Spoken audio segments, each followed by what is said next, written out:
Bill Elliott walks away from the Wood Brothers Ford in turn number 1 after bringing out the first caution flag of the night. That turn 1 wall has not always been kind to Awesome Bill. Yeah, and let's listen.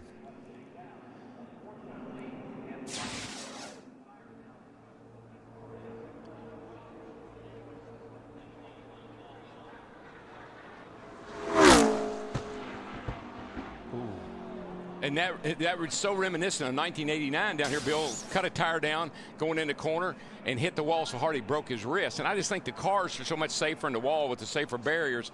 You saw Bill walk away. Now here we have a problem. You have to be running 65 miles an hour just to stay up on the banking. So when a car stops up on the banking, that's a 31-degree banking. That's as steep as the roof on your house. So recovering that car is going to be a little tricky. I'm just not sure how they're going to go about that. And just to expand on this safer barrier, you see it right there. That wall that the car's against, it's still a solid wall. But if you see the pieces between that wall and the outer wall, these right here, what that is, that's foam. It's about 30 inches wide. And what happens when the car hits that wall, it gives a little bit. And that dissipates energy that just otherwise, if you just hit that wall solid, would transfer back to the driver. So we're under caution at lap 18. These caution laps do count. And we'll have the pit stops at 20. Before we do, let's check with Chris, Jeff, and Kevin Harvick. Thanks, Mike. 4 leaders, 5 different lead changes, and of course Dale Earnhardt Jr. out in front. Some thoughts so far, Kevin? Well, I think that's great that Dale Jr. is out front just for the fact of making a big change and how much pressure's on. But I still think the big story is just what a bind it puts you in going to these backup cars and wrecking in practice, and that right there is a good reason that they didn't get any practice, and they had to go to that backup car, and then they wound up blowing a right front tire. So that's never where you want to be, and they've gone through 2 cars before we've even got to the race. Yeah, that's really going to put the Wood Brothers team in a big hole right now. But a guy that is definitely digging himself out of a hole has to be Dale Earnhardt Jr. He's looking like days of old when it comes to racing down here at Daytona, getting out front, kind of flexing his muscle. But you and I were kind of talking about the guys behind him right now. Dave Blaney could be a sleeper in this field because he's got a pretty fast race car himself. Well, I was telling you guys, I think he might be the sleeper for tomorrow's pole, just for the fact that in the second practice, that car didn't practice, and in the first practice, he made 1 mediocre lap, not even on the bottom. So that car right there is fast. Dale Jr.'s car is fast, and the 41 car, I know Clint talked a lot about how fast his car was in practice yesterday. So those 3 cars lined up. It'll be tough to beat them, but when they get side by side here again, anything can happen. Dale Earnhardt Jr. amped up, no doubt, and tomorrow, 1 o'clock Eastern time, that front row qualifying, you could see it on Fox. All right? Well, you never cease to amaze me. You never cease to amaze me. Let's go back upstairs, guys. The other thing I think you ought to point out is look at the parity. I mean, we talk about who's got the advantage in the Toyotas or the Chevrolets or whomever. We got a Chevrolet leading, we got a Toyota and a Dodge and a Ford in the first 4 spots. So they always seem to be able to figure it out. Well, now we've got a problem because down in turn number 1, they cannot roll Bill Elliott's car forward and down off the banking because of that tire. The wrecker cannot go up there and park and hook up to it.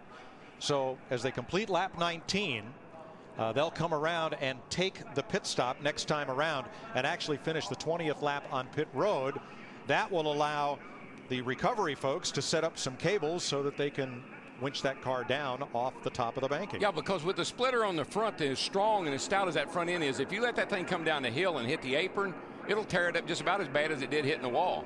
And Darrell, I remember on another network years ago at Talladega, which is banked 2 degrees steeper than this, they parked a little Volkswagen Bug up at the top of the banking, and somebody just leaned on it, and it tumbled down the banking. So you don't want that to happen either. And I think I remember that there were a lot of guys in the back of it too, wasn't there? And that's a safety truck at the time or something. Fox's coverage of Daytona Speed Weeks continues tomorrow. We'll bring you Daytona 500 pole qualifying presented by DirecTV and find out who will start on the front row for the 50th running of the Great American Race. Coverage begins tomorrow at 1 p.m. Eastern, 10 a.m. Pacific in high definition only on Fox. You know, Darrell, you talk about the parity. Mike mentioned it up there, and one thing that I do catches my eye there is looking at that 4th and 5th place car, Carl Edwards and Jamie McMurray driving for Roush Fenway.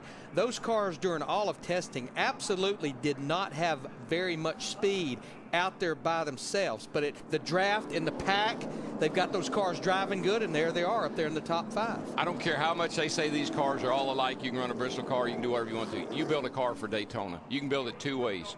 You can come down here and build it to go fast for 1 or 2 laps with no drag, at least amount of drag you can put in it.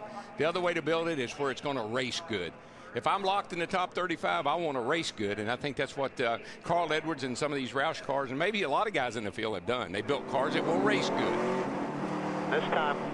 Carl Edwards being told they will pit this time. That gives the recovery folks in turn 1 plenty of time and space to work without these cars circulating under caution. And we'll see what happens in this 10-minute break and what changes can be made. Michael Waltrip led most of the first 8 laps. And Dale Earnhardt Jr. took over and has led the rest. Dick Berggren. But Michael Waltrip is really unhappy with his race car, Mike. He has drifted all the way back to the 17th position. He said the car is pushing, it is bouncing. He has called for multiple changes on this automobile. Krista. Tony Stewart said what he really needs to be able to do is to turn the wheel a little bit more. They talked about making a track bar adjustment. They're making the 4-tire change right now. Matt. Dale Earnhardt Jr. said his 88 car was good out front. He was a little concerned, though, because a couple times it did jump out from underneath him a little loose. He said if he got back in traffic, maybe in the second line, he may have some issues. Steve? Well, Matt, Carl Edwards is an old dirt tracker, and he seems to like this race car. He started 20th up into the 4th position. His comment just prior to the stop was it felt like the right front tire was going away a little bit, so they dropped the track bar. They also made a wedge adjustment. Dale Earnhardt Jr. has led 15 of these 20 laps. David Gilliland 2, Michael Waltrip 2, and Mark Martin has led 1. We're under caution.